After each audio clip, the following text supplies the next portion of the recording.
All right, guys, and welcome back to another episode of the Always Bent podcast. I'm your host here, Taylor, and a couple quick housekeeping items here. First of all, another huge shout out to RNA Insurance. We are coming to you live from the RNA Insurance offices right here in West Ocean City. I guess technically not live, but it's where we're recording the podcast from. And if you guys need to insure your boat, home, car, anything, RNA Insurance has got you covered. Tell them Always Been Fishing sent you or you heard about us on the podcast. They'll get you hooked up and taken care of. And yeah, we really appreciate them. And then also, mark your calendars. May 4th, it's a Saturday. It's going to be 7:30 a.m. to 11 a.m. The Nautical Flea Market at the Marlin Club, right in West Ocean City next to Crab Alley over there by the Commercial Harbor. It's going to be underneath in the parking garage.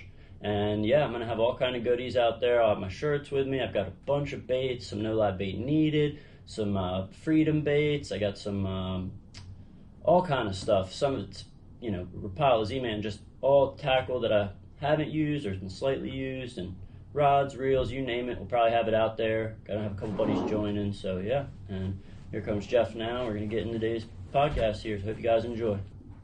All right, guys, and we are back for episode 3, Always Bent podcast, and what's up, of course, everybody? Back with Jeff. And of course, guys, if you haven't already, subscribe to the channel, give us a like, leave us a comment on anything you want to see.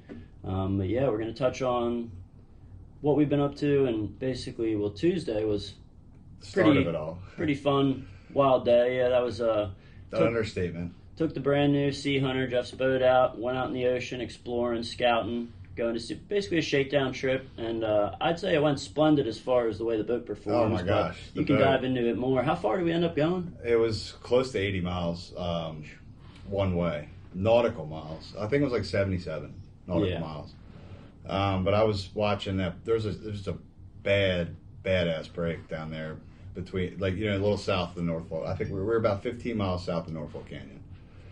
And we went out, I watched it probably 3 or 4 days prior to this, and it kept getting closer. So I figured it was going to keep moving that way. You're keeping an eye on those with the SST charts, correct? Yeah. Shout out to Rip Charts, by the way. Chris, full of. He's awesome. Yeah. Jeff hooked me up with that app. That app is amazing. If you guys haven't checked it out, Rip Charts. Yeah. But yeah, I was just, I'm still learning from you, but it's really neat checking out the surface temperatures and stuff, but that's what you were gauging on where we were going to go to find that rip, right? Yeah, and I mean, there was everything there. I mean, we found the water went instantly from 50 degrees to 68 degrees. It was chocolate-y, greenish colored to a really cobalt blue. It was the Gulf Stream. It was pretty much the Gulf Stream that we were fishing. And the really cool thing about this rip was that, you would literally go into the blue water, and the blue water was so rough. I mean, well, I ended up getting, so just quick note, if I don't put in too much for this part, I got a major migraine, massive migraine at we left at 5 a.m., so I'd say by about 7 a.m. I felt it that morning, but I was trying to power through it, and I don't get seasick. I can count, there's been really 2 times in my life I was actually seasick, and I just knew I was like, man, this doesn't feel like seasickness, and, I ended up being sick the rest of the night. I had a bad migraine, but I did, I was popping up when I could, had the energy. I was sleeping most of the trip, but the rip was gnarly. I popped up and seen fish airing out. I don't know if they I almost think that we may have beat the fish there. I mean, there was everything. There was whales, dolphins, we saw birds. Whales blowing. I mean, the dolphins were going crazy. I mean, they were all piled up on. Everything was piled up on this rip. It was a really, really incredible piece of water, and I truly believe that there's tuna there. I just wanted it was a shakedown trip. I wasn't trying to push anything, and we were already way far out there. I'm not I'm not going to be any crazier and stay out there till dark, and try to catch a fish. So, and that boat performed great. My God, it was incredible. It seemed calm and shore, but you can tell them, as we got further and further, it got rough there for a little bit. I mean, the rip was 7-footers all day long. Yeah. I mean, you get out of the rip, it was 4 foot. It was still pretty stacked up right off the rip, but we got over the 100 fathom line. It was flat calm. We ran 40 knots, 38, 40 knots the rest of the way, but it was rough right out there where that cold water met that warm water. It was pretty wild. I mean, it was definitely one of the crazier rips I've ever seen out of Ocean City. like almost 20 degrees. Right. Yeah. Well, that's what was crazy to me. The water was jumping from 50 degrees to 65 in like 60, the span of a football field. Yeah, and almost to 6. At times we almost saw 68-degree water. And it was blue. Yeah, it was beautifully blue. It was not like a crappy, up downwelling of water that's brownish. that it's warmer than the other water. It was a really deep, warm water eddy that's spinning off the Gulf Stream. So, if anything, hopefully that eddy's most likely going to get sucked back up in the Gulf Stream, right? Because it's it's already way south, and they don't go north; they go south. So most likely we won't get much fishing out of this eddy, but hopefully that they keep spinning off the Gulf Stream. Yeah, and it was still cool to see, and everything was there except for a bite. Yeah, it was. I really thought for sure we were going to get bit there. We were just working up and down that break, and there was birds everywhere, all different types of birds too. It wasn't just like the little chick bird, the little tuna chick birds. It was the big white birds. It was the little white birds. It was the tuna chick birds. Yep. And when you see them that far out, something's going on. They're not that far out there for no reason. Right. Whether they're waiting on the fish like we were, or the fish weren't feeding right then, which I think, based on what we've seen lately, the fish have definitely been feeding. But also a lot of times, like when after a full moon, the fishing usually slows down a ton, so. Yep, and that was the day after the solar eclipse. Right, so I'm saying, like, the energy was really up, probably with the fish, leading up to the solar eclipse, which it is, like, on a full moon, at least in my experience. Right, yeah, that's spring tide, full moon. Yep, and they all aligned, and then everything kind of, like, slows down, like, I don't know if anybody follows, like, whatever it's called, like, Mercury retrograde. Like we're going into like a slower period. Phases. Yes, lunar phases. Yeah, right. So we're going into a slower phase, which usually, in my opinion, fishing gets slower after the full moon for a little bit. It can for sure. It seems to be how it goes. And on that note, well, of course, like we said, the boat handled great. Coming in, started to flatten out. I was sleeping, but how fast? I know we were moving. We were going 40 knots. We covered 77 miles in a little over 2 hours. Like little less than 2.5 hours. I was trying to be back to the dock at 3, and we pushed the limits, and I think we were back to the dock by 3:30. Yeah, I think it was. When I remember Dave when we were leaving, he was like, "There's no chance he's making it back anytime but close to 3." And I was like, "Well, I think it's going to flatten up a little bit inshore." And he's like. Yeah. He's like, I don't know, man. I'm like, dude, I've been out in these rips a ton. Like, this is not the same right now as it is inshore. I promise you. And it wasn't. And it was like 1:30 when we were at the rip, saying like, "There's no way we're gonna make it." Yeah, by 3. we were pushed. We really pushed it, and that was another reason. Like, we didn't really, it was a shakedown trip. I didn't go into this expecting anything out of it, other than hopefully my boat's running good, and I'm get the boat tuned up more so for the season. I was more worried about getting everything ready for the season. Right. Figuring out, I need to put this rod here. Oh, we need this. We need the outriggers redone. We figured out things like that. And it did perform flawlessly. The boat, as far as engines, riding, handling chop, waves, swell, everything. The dry ride too. Incredibly dry. Anyone that knows Sea Hunter might already know this about them, but just to have your own and be out there in it, on it, doing it, it's just awesome to see how their engineering works. You could feel like. I've ran the boat in the Chincoteague Bay a couple times, and it's been nasty, really nasty, like, 25, 30, Right, blowing hard. Yeah, gale force, close to gale force, but, it's just chop in the bay, so you really don't get to feel it until you get out in the ocean and feel that swell mixed with that chop, because, like, that's when you start, a dry boat instantly becomes wet. You know what I mean? Exactly, and that's what I was like, man, this thing, obviously if the wind's blowing a certain direction, you're going to get a tiny spray, but we were 7-foot swells. We were, the starboard side was getting a little bit of spray, but we were going right into quartering right into the winds, like, that's on any boat. Get it on any boat, you're going to get spray like that in the back of it, in my opinion. Those things are just serious work of engineering. Like, they are built for fishing, speed, efficiency, like, get you to the fishing hole and get you home safe in a decent amount of time. Right. Yeah, they're fishing machines. They're sweet, and they holds ice. We got to really test that. Yeah, so we didn't have any fish, so we really tested to see how long the Sea Hunter holded ice. So and it's probably still sitting there, huh? We actually Dave went down yesterday, and he's like, "Can I go down the boat and I want to get the ice out for you, and I got to grab a couple things." And he went in there and was like, "Dude, this thing holds ice, man." And I was like, "That's what you like to hear." Yeah, right. So there's really nothing bad I can say about that boat. It's pretty sweet boat. Honestly, it's after starting out the season with that rough of a day. I mean, going out it was rough the whole way too. Right. You know, like very rough the whole way. So like, you know, experience that on the first day of the year, being like, it's all downhill from here. Because like you're only going to fish those days on tournaments. Like right. I was dumb. Wasn't the best well, decision, but I mean, honestly, like I knew it was going to flatten out. That's why I kept going. You know, otherwise, like if it was supposed to stay like that all day, I would have turned around, you know, instantly. But I knew everything, every model, every forecast model, literally every model said it's going to die off, and it did. It was flat calm, you know, on the way in. And you know, not saying it's the smartest or safest decision, but what better way to test a boat like a Sea Hunter than running it through some and serious we had all the conditions. safety gear, so you know, So I mean, it's in reach, PFDs, and, all that good stuff.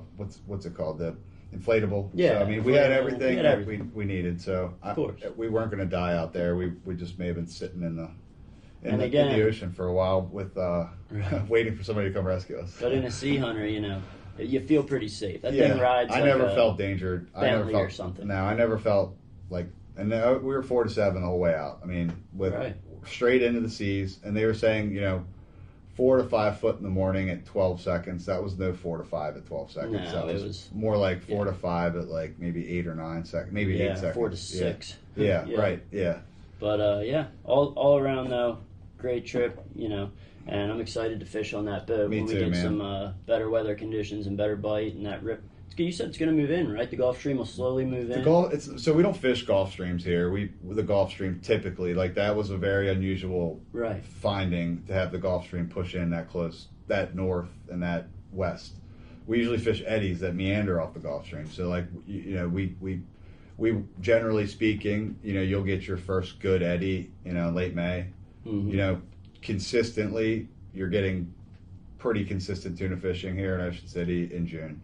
Right. You know, like early June can sometimes sometimes early June can be a little slow, but sometimes early June can be absolutely fire. Right. You know, so but you know, you start to get that consistency like by like mid June. Yeah. And then it really starts to, you know, you start to get the variety of species, you know, not just tunas. So the other pelagics. Well, I'm looking forward to it, man. And then it's gonna be fun, dude. You know, like we said, that was the day after the solar eclipse. So the day before that, we took the boat, got it fueled up for Tuesday, and when we got back, we were like, man, it's like 1:30. I didn't have anywhere to be till 3 or 4 o'clock, and we were like, you know what, this solar eclipse is about to happen. Why don't we try and fish? So we went to one of your holes down there in Lower Eastern Shore, right on the back bay here. You know, we're looking across at Astig. It's still local here, and just one of your little honey holes, and sure enough, they were fired up, man. Yeah, I mean, it's honestly, it's a little semi-new honey hole to me. I mean, I've fished there before on the boat, but never by land. Right, and it's just so neat about the Eastern Shore in general. You could start as far as the Maryland-Delaware line and go down to the Virginia line and even into Virginia. And I mean, you have to be careful, you know, with whose property is what, but there's a lot of public roads you can find where you can at least drive to the end of a public road, and you might not be able to go on the property to the right or left of you, but you can at least fish at the end, or if you have a kayak, you could launch it. I mean, like much to explore. There's also like, I use a lot of things like, first of all, I use Google Earth, like, and then maps, and then obviously a great app is Onyx. So I was going to ask if you use that. Yeah. So like, if you don't know who owns the property, or somebody does own the property that you want to try to go fish, then you know who your contact is when you're going to ask permission. And that's a great tip for a lot of you guys who fish but might not hunt at all. I mean, a lot of guys who don't hunt don't even know about the Onyx app. I know about it, but I don't have it myself. I haven't used it. I was spoiled. When I was doing real estate, I had access to all that information anyways, so I was just doing it that way. But the Onyx app's a great way to do that for the average Joe who's just fishing, looking for whose property is this pond or this part of the bay. And we have a ton of public land, and we do. And Assateague. I mean, Assateague is, for the most part, wide open, and it's amazing fishing back. Yeah, I mean, if you think about it, that's why it's really so cool that area of southern Worcester County and down towards northern Accomack County of Virginia. It's so neat because it's basically the same or similar to the backside of Assateague, except for you got, once you leave the water, you're running into cornfields after Marsh. Right. Where at Astig, it's just ocean and bay, that island. But yeah, Astig, that bayside is really neat to explore down the OSB. Yes. And even if you don't have a 4x4, there's a couple trails you can get to without going on the OSB. Right, absolutely. And still catch fish. Yeah, I mean, and the bridge up there, it's a great spot. I mean, Yep. this time of year especially, the bridge going to Assateague will hold fish, flounder and striper right now, and possibly trout, you know. Yep. So. And you could even, you kind of need a boat or kayak to fish Verrazano, but if you go over the bridge to the east side of the bridge, on the south side, there's a flat there where you could wade and be in casting distance of the east end of the bridge. Yes. Actually, that's the spot to fish. If you're going to fish it from shore or land, like that's the spot. Wade out in those shallows. Right. Just obviously need a fishing license, but other than that, And on that backside, on the northeast side, where that current like rips on the rock wall there on the north side, how that current rips around there on the outgoing tide there. Fishing, a lot of speckled trout show up. That's where I've heard people have done very well with specks right there on that. And, a lot of grass in there. Yeah, and just like, all depending on the tide, and, that's a lot of, all these fish we've been catching, if you've seen on the Instagram or the YouTube channel, but all these back bay marsh fish that Jeff and I have been catching, we're always constantly watching the tide and watching the, mostly the tide. And I mean, you showed me the other night, like, which I keep a fishing log, but not as good as your fishing log. Right. Where your fishing log, like, you go into so much detail so my point is, keep a fishing log. I mean, that's it. It's really awesome to be able to, like, go back. He pulled it out and went back years ago. It was like, this day it was an outgoing tide. We caught 3 fish or whatever. And that's huge. I mean, the lunar phase, the temperature outside, history repeats itself. Fish do the same thing every year, And it's a great habit to develop. And, like, another tip, get on Amazon. I think I got mine for my birthday or Christmas. My mom found it on Amazon. It was just called, like, Pro Fishing Log or something, a little brown book. And on each page it says trip number, has date, barometer, tide, weather conditions, crowd factor, everything you could think of. Were you on a land, kayak, or boat, or bridge? It has all those options. It just makes it so easy for you. Literally, all you have to do is remember when you get done fishing to open that book and jot down some stuff. Right. And there's even a little blank section of just notes, so you can add in stuff. Or if you go twice in one day, like I have one session I read in there the other day where I went salt in the morning and a bass pond at night, and I fit them both in there. It's neat to keep track of that. No, it's cool. Stuff. I mean, because like it, especially this time of year, like patterns are so important with like the water temperatures. Like, oh yeah. So I mean, fish seem to like understand where way better than we do because they're in it every day. Where the water warms up the quickest, where it dumps out, where all that warm water goes. When it dumps out. Yep. And if and when their patterns do slightly change, you're not going to be able to figure that out if you don't have anything written down. Right. I mean, you can go off memory, and we try and do that. And even I'm guilty, there's a lot of trips I'm like, oh, I didn't write that one down. I probably should have, because it seems like your tendency is to write down the banger trips, like, oh, we killed him this day. I got to write this one down. But the bad ones are just as important. They are. That's what I was going to say. That the days you get skunked can be just as important, because that way you can figure out, what was going on this day. Was it too early in the year, like our sea hunter trip? Yeah, exactly. And it's just like what we were looking for, I think, in that fishing book. Or maybe I was just showing you, but I know I myself was looking for when I caught my first trout or heard of my uncle or anyone catching a trout in this area. Yes. I know it was April. I still haven't nailed the date. Yeah, I mean, I just, before we did this today, I was just looking back, and last year my first spec was, I thought it was earlier than it was, but it was actually like April 18th or like April 17th, I think it was. Sounds about right. And we've been saying, any day now, it's going to happen. Especially, I mean, it's warm down here. It feels like true like spring. Yeah, I think the weather's finally breaking. Yeah, hopefully we're done with freezing or below freezing temps. Overnight. I don't see it happening again. Maybe. But I didn't see it in the outlook. I mean, it looks like the weather's going to be pretty warm. So. Yeah. So the fishing should be heating up. Inshore, offshore, all around, but I know we're just stoked to continue to get on these striper, and eventually one of these times, it's going to happen. And I mean, we weren't sure, but Taylor hooked one the other day, and we don't know what. It was probably a big striper, but it was a big fish. I mean, it could have been a red, and it could have been I don't know, but it was It was definitely a big, over 30 inches for sure, which is big. It had to be something big. I had my drag pretty tight. and that thing was peeling drag. I could just feel the sheer weight and head shakes, and I'm using a real. You guys see the videos. I have my light rod, but it can handle a bigger fish. I've caught a keeper on it, and that just felt like something big. It was definitely big. I mean, and it ran at like when bigger fish. It seems like to me like they switch directions way more than smaller fish. Yep. Like that fish came right at you. It charged right at me, and I must have just not had a good hook set, or maybe you know how some of them have that big hole if they've been caught before. Right. I could have got him right in that hole, and it just popped back out when he shook his head. Yeah, unfortunately, but that was a big one. One of those ones that got away, but it keeps you coming back. No, that's what keeps it fun because like you never know really back there. I mean, we were just talking the other day about my friend who has nets out down there in the bay. In the summertime, you never believe it, but there's cobia down there in the summertime in the bay. Not big ones, but they catch 20-inch cobia, 25-inch cobia down there, in the bay every year, every single year. And triple tail, they catch triple tail as well. He sees them every year in his pots. Yeah, it's crazy, man. It's like I have a buddy as well that's a little further north up here in Newport Bay gill netting, but he's told me some wild things he's seen over the years. Like, obviously it's very rare, but one time he had a snakehead in there. I was like, how did that happen? A largemouth bass, a green bass one time. It's got to be when the bay like overflows, you know what I mean? Right, or something like that. Yeah. But those are more rare. But then he was also telling me just last spring he had red drum, 40-inch striper, gator, bluefish. Before we were even catching them at the bridge or anything, we might have been catching little schoolies back here and stuff, or waiting for the trout. Or I think it was like May when I talked to him, so we were maybe catching trout by that point. But when he said, "Oh yeah, I got reds, bluefish, striper, trout, all in my gill nets," I was it's really like how did they get past us? You know, I know it's like, exactly. It's like I don't know. I mean, granted, he's fishing with a big long net. He's got better odds than we do, but still, it's like. But you think that all the casts that we throw in a week, we pick up other than stripe, you know what I mean? Because I mean, we do catch other stuff back there. Yeah.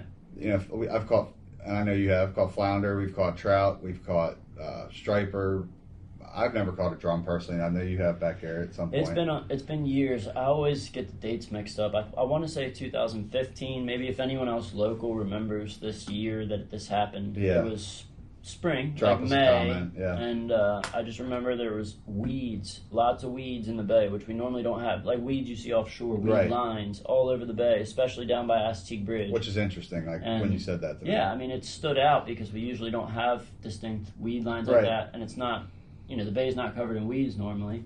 And that year it was almost like obnoxious. We'd go to some of our striper and little trout holes, and it was all reds in there. Or like backside of Astique and those same creeks we like to explore. They were up in there, and it was just crazy. That's so cool, but it's the only time I've seen it that way here locally. Yeah, and it's like no explanation. Yeah, and I've talked to other people about that run, and they're like, no one can explain it. I know it. It's crazy. So. Hoping that'll happen again, but like we said, he had reds in his nets last year, so they got to be around. Yeah, they definitely are. I mean, like I told you, I saw them last year over on Astique when I was back in the backcountry there. Yeah, 100%. I saw two of them tailing.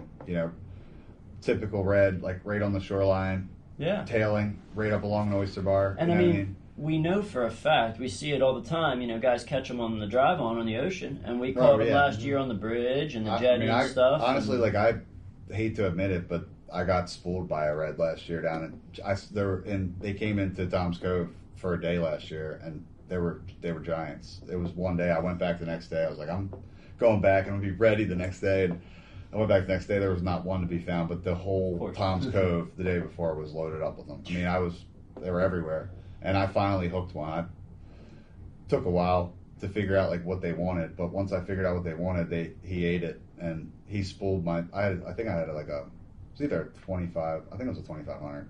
And I knew I was outgunned, way outgunned. But it's all I had, So. Yeah, and it's just more, it's not that crazy to think, we know they're around, we just one of those fish we got to figure out when they're in those back bays, Right. Like I said, it was September when we were getting them around the bridge, and there was a guy during the kayak tournament, which was, I think, end of June. He wasn't in the tournament or anything. I just remember during the tournament, this guy randomly caught a nice, I don't want to say 28-inch red drum off the north jetty, right there by the inlet parking lot. Well, Roy Cropper catches them too all the time. Oh yeah, he catches them right there. That's the time to get them, late November, December in the inlet. And they were getting them, right in the inlet. And But I know you and I would like to dial in that back bay bite, getting them on the flats I or would in the like shallows. to me, it's just more exciting catching fish in shallow water than it is in deep water. Yeah. But that's just me. You know? I love it too, man. Something about that. It's the closest thing we have to the backcountry. Like Right. the Florida guys on Exactly. skiffs targeting bonefish and snook and reds and specks. You know, that's the closest we have to that. Right. Or even Outer Banks fish, where you can compare it to the back bays of the Outer Banks and stuff. A friend of mine calls Assateague, like where we live, like the Outer Banks of Maryland. Cause it really is pretty much. That's what it is. And I mean, that's why it's one of my favorite areas inshore to explore. It's not everyone's cup of tea, but it's just my favorite. Me too. I love it. You're the same way. Yeah. I mean, you know, the only thing I will say is like the next month, it's going to start getting really hard to go back in Assateague and try to catch fish. So like this is the time of year, if you're going to go explore spots down here, go before the bugs get here, because it's pretty great right now. But I'm sure, I mean, we've had a couple days in a row. I'm already seeing bugs at my house starting to. Yeah, and we're not talking about tourists, guys. We're talking about mosquitoes. But yeah, you'll have both. Honestly, by June you'll have a mix of people coming down to camp, True, and go to the beach, right. and then also you got mosquitoes, ticks. Yeah, all that stuff. There's just a lot better opportunity down here. During even in the summer, I say to people like when the season starts, like the high season with people, it's like come down during the week if you want to like get on fish and like have an opportunity to like have a good shot at catching fish like locals do. Like go during the week because the weekends are just shit. Exactly. Way too hard. It makes it tough, and then it really does. But the next time we were going to try and go today, earlier this afternoon. The tide window was like 2 or 3 o'clock, but the rain and low pressure system here kind of screwed us. We're looking out the window here, it's pouring and blowing it's 30. gross out. But next time we go, I literally have it in the back of my truck. I was going to bring today. I've got a popping cork with a little Z-Man shrimp on it. I'm definitely going to try because I know striper will eat it, but the trout, they love it, man. They'll inhale low and slow, like with the trout. Like I even like a reel with like a lower gear ratio. Like like you can still feel like you're cranking the normal speed, but you're not cranking that thing real slow along the bottom. And that's what I like with trout. I mean, it seems like you really got to work the bait. It's more of a finesse fish, in my opinion. For sure, and that's part of why I like them. They're just elusive creatures, Me too. and they spit the hook pretty easy. They like to jump out of the water and stuff. And in my opinion, they're the most beautiful fish in the Chesapeake or the Chincoteague Bay. I mean, when you get those bigger ones, they're beautiful. I mean, the colors on them, they're green, purple. It's just they're beautiful fish. Yeah, they are. And I mean, I'll plug some of the pictures in here. You've had a lot of success over the last few years. You're blessed to live and find the house where you did. Right. What year did you move down here again? Like a little before COVID? Right, the year before 2018 COVID. or something, 17? Yeah, 2018. So, man, 19. COVID, yeah. Beautiful time. But you really nailed it with where you guys are at down there. That whole general area, I mean. I mean, it's everywhere. Untouched. I mean, the history down there is so cool, too. Like, there used to be, I never knew this, but there used to be like towns on Assateague, at one point. And like the old hunting shanties, a lot my of them are gosh. still there. You can see. Which, if you see them, if you find them, I mean, there's good fishing near a lot of them. There sure is. Yeah, but he was showing me some pictures, and I mean, some of you local guys who are on that trout bite in the back bays, and they're, it's not just the south. They're to the north too. Oh, I've absolutely. heard of guys catching them in Bishopville, St. Martin's Creek, further up that way. But anyone that's been on the bite may know. But I'm going to put some of these pictures in here, and you'll see, Jeff's gotten on them pretty good down there. Yeah. You guys have seen my videos and pictures. Tom's Cove, I mean, it's another great spot for specks. And you'd go explore, like, the problem is you got to know the tide down there. It's very tidal because, you can get into Tom's Cove and get yourself stuck if you're not careful with the tide. But especially in a boat. Right. If you're in, but the tidal swing there, wading, a little different. But I'm sorry, I was going to say, like, the tidal swing down there, though. Sometimes you can get a 6-foot tidal swing down there. Which is big for our area. Another foot big. Another foot usually bigger than Ocean City's during the summer. So you get like a 6 foot. You have 6 foot of water, and then literally at low tide have nothing. Right. So you got to be careful down there. But the fishing's good. The fishing's really good down there. Yeah, I'm excited to start exploring more. I mean, even since we started fishing together, it's just cool because he's got a lot of knowledge further south of the waters where I like to explore and have been exploring more recently. And then, not that you don't have any knowledge, but, I'm always welcome to share to the north, where I've been fishing 90 and, just all up in that area. And even up here behind Frontier Town and, right here where we are, this whole bay up here north of Verrazano. So, and there's good fishing everywhere. Don't let anyone tell you otherwise. You don't have to run all the way to the Virginia line, and you don't have to necessarily go to the Fenwick Ditch. They're everywhere. There's resources. I mean, the navionics and the charts for the Chincoteague suck, so don't follow them. But you can look at a map and see where the deeper holes are. You can Google Earth sometimes. It'll show like blue, right? Where the deeper water maps, is. Maps, Apple Map, Google Earth, any of those apps, Bing, whatever. Then you can see the deeper areas and or the areas that have the tide sweeping around it real good. You can see in a lot of overhead shots where the tide sweeps around points very good. Find those areas and try to see if you can get to it. That's what I do. That's how I find spots. That's how I found a couple of my spots. Just good old Google Earth with the terrain or satellite image that you can see. And right. Yeah, that spot back in Assateague that you showed me. That's another good little honey hole that, very easy access. And I had been there before, maybe even thrown a cast before, just not taking it serious. Mm-hmm. And then that one day I had my son with me, and I couldn't remember which number trail it was, and I was just like, let me find it on maps, and found it. And sure enough, that day we caught a couple, and now I've been back there only one other time and caught fish. But once you catch them there once, clearly they come there. And I've been back there this spring with my wife. When you get a day where there's a bad ocean breeze, you get back there, man, and it's beautiful back there. You don't feel anything. If it's sunny out but it's windy, you can get back there and it still feels it's really especially nice. If it's coming off the ocean, you said, you're just sheltered just enough. Yeah, and it's that nice little hill, that big little sand hill in front of it. So it's Assateague is so untouched and unexplored.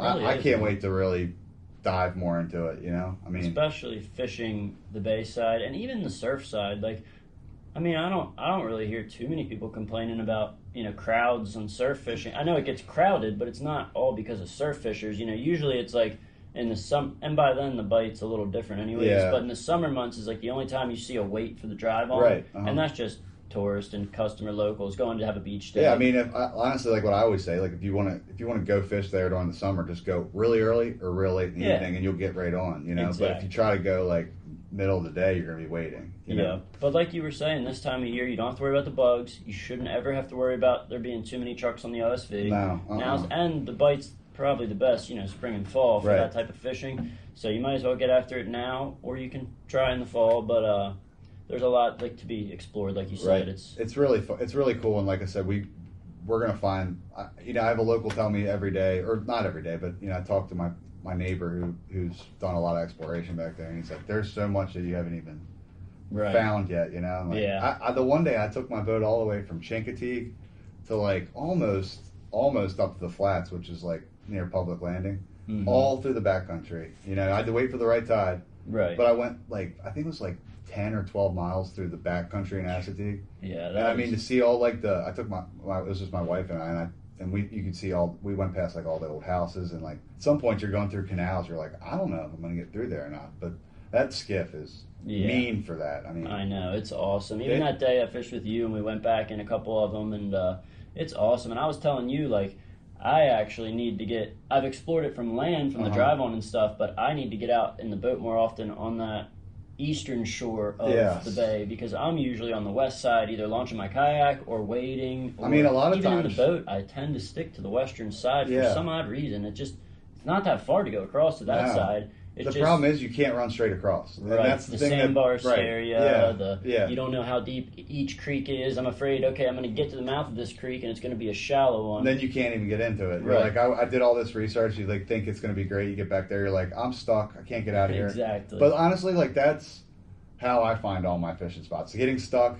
Part of exploring. Excuse my language. Screwing stuff up. Screwing it up, hitting stuff.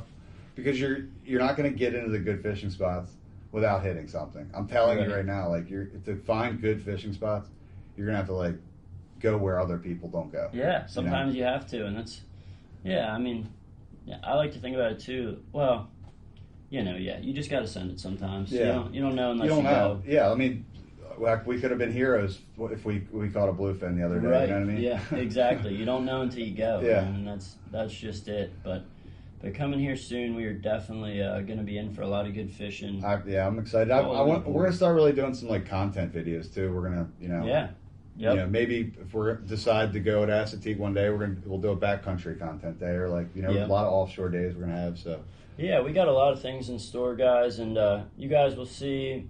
Well, it should be live now, or by the time you're seeing this, it'll definitely have already been posted. But our little fishing mission from yesterday, just back bay, got on a few stripers, and we think almost 99% Willie had a bite that.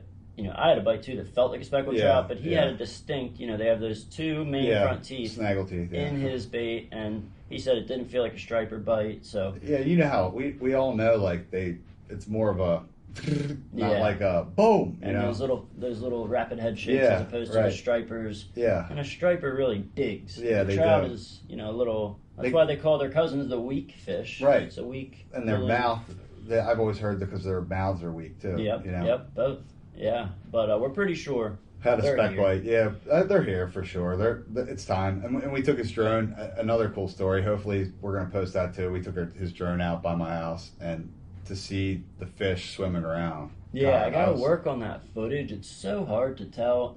Yeah. Both on the phone screen when filming it, and even when it's you blow it up, I'm like, man, is that a fish or is that something else? It's that just very hard to tell. Well, I know for a fact, like we saw the ray. We definitely saw a couple. The rays. Or something like that. I saw like a ray too. I'm pretty sure. We're pretty sure it was a ray, and I have that clip, which I was surprised by because I thought the water would be too cold for a ray still, but it was just a solo one, and maybe it was a different species of ray that's local here that stays year round. Right. But we definitely saw some stuff moving, and I got to go through and edit that footage up a little bit. Yeah, just because I don't want to post it and people are like, what am I looking at here? Right.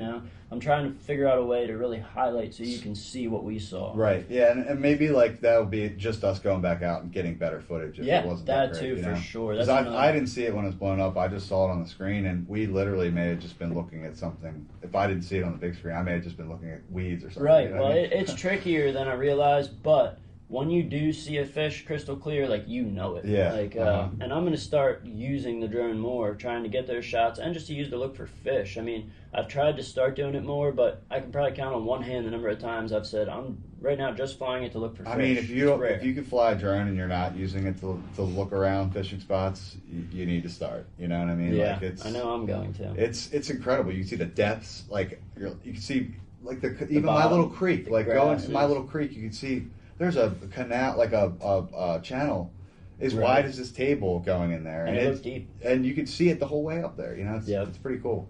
It is. It's awesome. And there's just another resource, another tool on the belt that I'm trying to get better with using for, it's great to get cool shots and stuff of the boat or a sunset or whatever, but looking for fish with it will be awesome too. Yes. And especially as clear as the water's been. Like, yeah. Hopefully after this blow, I don't know if it's going to be this clear. Right. We'll see. Well, hopefully this storm shakes things up. I'm hoping the next time we get out there, we're going to get a speckled trout.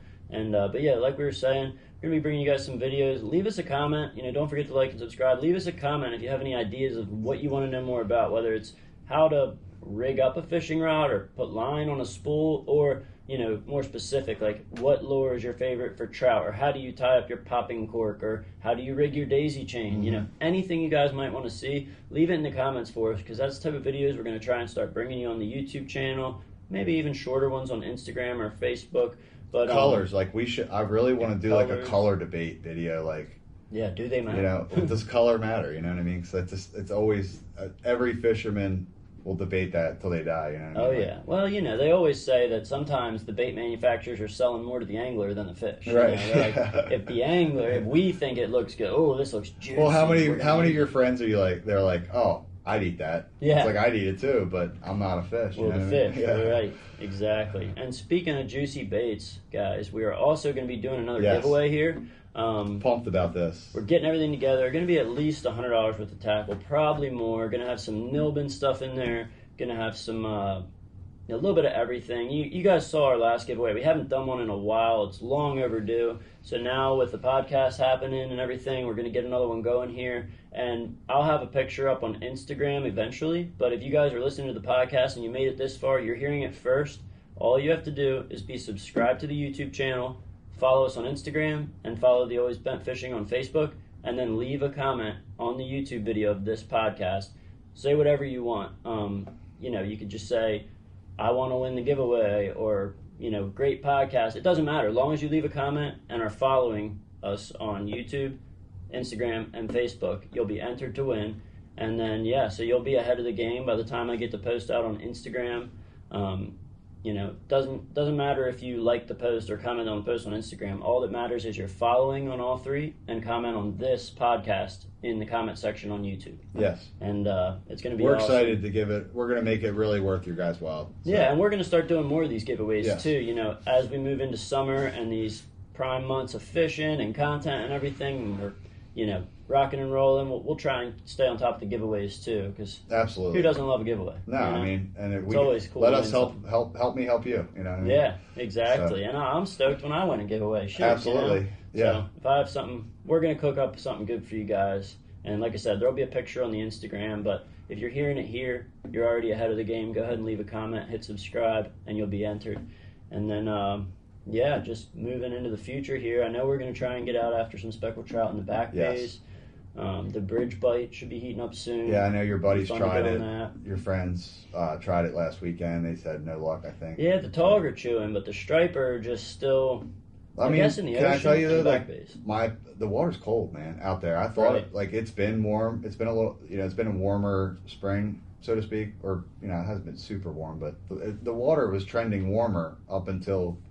About a month ago. Now it seems like it's really dropped off. Well, I was shocked on Tuesday when we ran out. How I was watching on the ride out, before my migraine really kicked in, I was watching everything, and I was shocked how the temperature gauge didn't change much for a lot of the journey out. No. And what was it, like 40-something? It wasn't above 50 in that ocean. We didn't hit, there's not 50-degree water within 70 miles of the inlet, right? Really? It was that far? Yeah, okay. Because I remember for the longest time, I just remember seeing the screen stuck at like 46 or 47. And I mean, that's kind of like the magic number in the springtime, to me at least, when the fish 50 really start. 50. You're right. Yeah. When I feel like stuff gets above 50, I think, everything starts kind of chewing and showing up. So, but we'll see. I mean, it's still pretty cold out there. We need a couple sunny days and like not a super ton crazy amount of wind, Right.